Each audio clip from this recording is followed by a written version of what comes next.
नमस्कार मित्रांनो, आज आपण महास्वयम म्हणजेच एम्प्लॉयमेंट रजिस्ट्रेशन कशा पद्धतीने करायचे त्यावरती व्हिडिओ बनवला आहे. सर्वप्रथम rozgar.mahaswayam.gov.in या वेबसाईटला आपण ओपन करून घ्यायची. कुठल्याही वेब ब्राउझरचा उपयोग केला तरी काही हरकत नाही. वेबसाईट ओपन झाल्यानंतर तुमच्यासमोर नोकरी साधक लॉग इन म्हणजे तुमचं लॉग इन येईल. त्याच्यात जर तुमचं ऑलरेडी प्रोफाईल क्रिएट असेल तर ठीक आहे, नसेल तर तुम्ही खाली नोंदणी ऑप्शनला क्लिक करायचे. नोंदणी ऑप्शनला क्लिक करून तुम्ही तुमची वैयक्तिक माहिती तिकडे भरायची आहे, जसं नाव, आडनाव वगैरे या सगळ्या बेसिक डिटेल्स तिकडे फिलअप करून घ्यायचे आहेत. जसं काही उदाहरणार्थ आपण तुम्हाला करून दाखवतोय.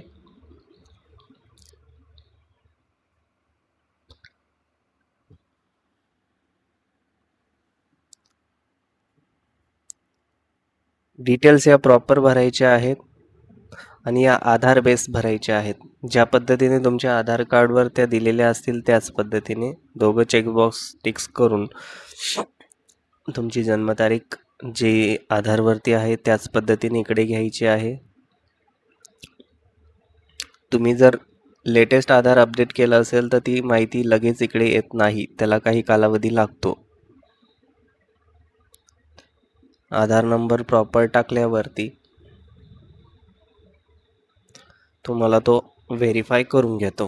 जर व्हेरीफाय नाही झालं तर तुम्ही जुन्या आधारप्रमाणे माहिती भरून रजिस्ट्रेशन करू शकतात. इकडे तुमचा मोबाईल नंबर टाकायचा आहे. मोबाईल नंबर टाकल्यानंतर खाली तुम्हाला दिलेला captcha code as it is टाकायचा आहे. तो टीपी इकडे टाका, कन्फर्म करा. बघू शकतात पासवर्ड वगैरे सेट करून तुम्ही त्याला रजिस्ट्रेशन सक्सेसफुल करू शकतात. ओके, सो आता मी पासवर्ड माझ्या पद्धतीने सेट केला, तुम्ही सेट करू शकतात. आता मला लागणारे पासवर्ड तुम्ही सेव्ह करून घेतला. ओके, लॉग इन हे तुम्ही आधार नंबर आणि दिलेल्या पासवर्डने लॉग इन करायचे आहे.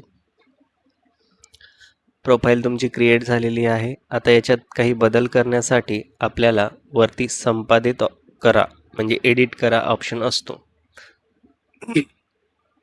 तिकडे आपण जाऊयात. आता संपादित ऑप्शनला क्लिक केल्यावरती तुम्ही पाहू शकता तुम्हाला तुमची प्रोफाईल ही एडिट झालेली दिसेल. शासकीय वेबसाईट असल्यामुळे थोडी स्लो चालते. सगळी वैयक्तिक माहिती एकदा तुम्ही फिल करून घ्या. इकडे तुमचे एज्युकेशनल सर्टिफिकेशन, तुमच्या डिटेल्स जोडून घ्या. बघू शकतात मी सगळ्या डिटेल्स इकडे फिल करून घेतल्या आहेत. खाली तुम्हाला स्किल आणि वोकेशनल डिटेल्स ज्याच्यात तुम्ही टायपिंग, MSIT, CCC या कोर्सेस जोडू शकतात. इकडे तुम्हाला तुमचे सर्टिफिकेशन अपलोड करायचे, जसं एज्युकेशनल सर्टिफिकेशन जेही असेल, त्याच्यानंतर वोकेशनल ट्रेनिंगचं जेही तुमच्याकडे सर्टिफिकेशन असेल ते तुम्ही तिकडे करून सुधारणा करू शकतात. ओके, आता या विद्यार्थ्याकडे आपल्याला याचं MSIT आहे तर आपण त्या डिटेल्स पण इथे भरून घेऊयात.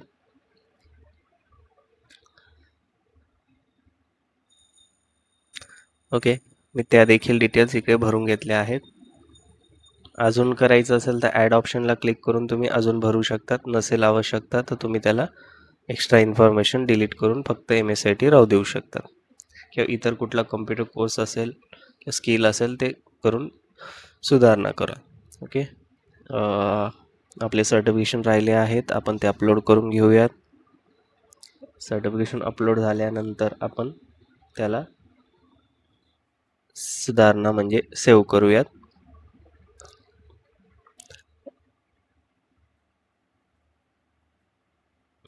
शक्य झाल्यास PDF फॉर्मॅटमध्ये लवकर होते अपलोडेशन सर्टिफिकेशनचे. आता इकडे MSIT आणि ग्रॅज्युएशनचे दोघं मी अपलोड करून त्याला सुधारणा करून घेतलेली आहे, म्हणजे सेव्ह करून घेऊन जे पण आपण एडिट केले ते सेव्ह करून घेतले आहेत. बघू शकतात सक्सेसफुल झाले. आता कामाचा अनुभव, जर तुमच्याकडे कामाचा अनुभव असेल तर तुम्ही इकडे तुमचे डिटेल्स भरू शकतात. आता नसेल तर फक्त तुम्ही पुढच्या ऑप्शनला जायचं आहे. जसं इतर तपशीलमध्ये तुम्हाला कोणती भाषा येते, तुम्हाला कोणत्या भाषेत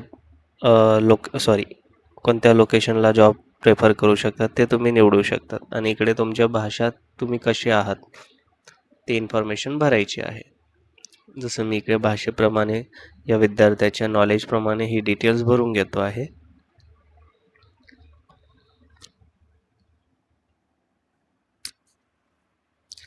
सगळी माहिती प्रॉपर भरून घ्यायचं आहे. त्याच्यानंतर तुम्ही कामगार असाल तर त्या पद्धतीने, दारिद्र्य रेषेल असाल तर ते करा, नसेल तर नो करा. प्रकल्पग्रस्त ऑप्शन आहे तो देखील तुम्हाला यस नो ऑप्शन. तुमच्याकडे सर्टिफिकेट असेल तर यस करा, भूकंपग्रस्त असाल तर यस करा, अदरवाईज नो. महाराष्ट्राचे रहिवासी आहेत का? सो आहे. त्याच्यानंतर तुम्हाला इकडे डॉमिसाईल सर्टिफिकेशन तुमचं अपलोड करायचं आहे. सो ते देखील आपण PDF फॉर्मॅटमध्ये सेव्ह करून ठेवलेलं आहे.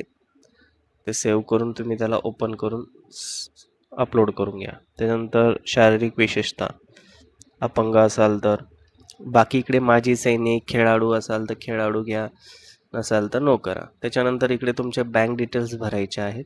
बँक डिटेल्स भरताना काळजीपूर्वक भराव्यात.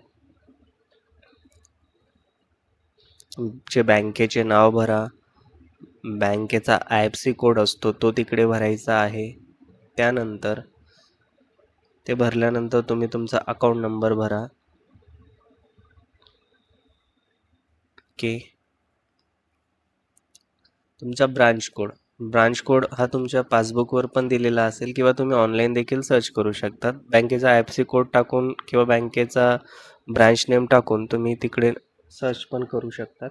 आता इकडे पासबुकवरतीच दिला आहे.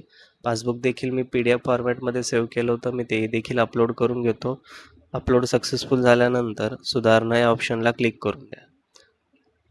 बघा, ते देखील चेंजेस आपले सक्सेसफुल झालेले आहेत. या पद्धतीने तुम्ही प्रोफाईल हे चेंज करू शकतात किंवा भरू शकतात. आता तुम्हाला इकडे रिझ्यूम अपलोड करायचा ऑप्शन असतो. जर तुम्ही रिझ्यूम तयार केला असेल तर तो देखील तुम्ही इथे अपलोड करू शकतात. प्रोफाईलचा फोटो अपलोड करू शकतात. आता या विद्यार्थ्याचा आपण फोटो अपलोड करूयात. रिझ्यूम पण तयार आहे, तो देखील मी PDF फॉर्मॅटमध्ये तयार केलेला आहे. PDF फॉर्मॅटमध्ये तयार केला आहे तो मी अपलोड करून घेतो. पुन्हा सुधारणा ऑप्शनला क्लिक करून घेतो. ओके. आता बघू शकता तिकडे व्ह्यू CVचा ऑप्शन आहे. तुम्हाला त्या विद्यार्थ्याचा CV तुम्हाला इकडे अपलोड झालेला दिसेल.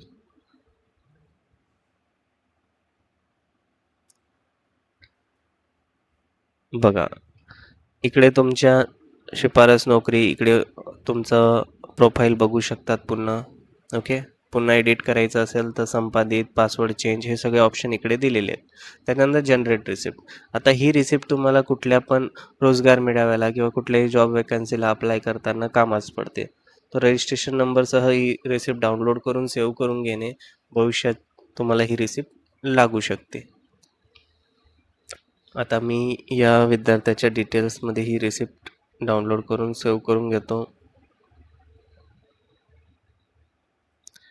त्याला एक नाव देऊन तिला सेव्ह करून घेतो. Okay, close. सो इकडे तुम्हाला पुन्हा बघायला मिळेल की इकडे तुम्हाला वेगवेगळ्या ट्रेनिंग अप्लाय करता येतात. ओके. सो या पद्धतीने आपण आपले एम्प्लॉयमेंट रजिस्ट्रेशन करू शकतो. सो धन्यवाद. लॉगआउट ऑप्शन वरती दिलेला आहे, तिथून तुम्ही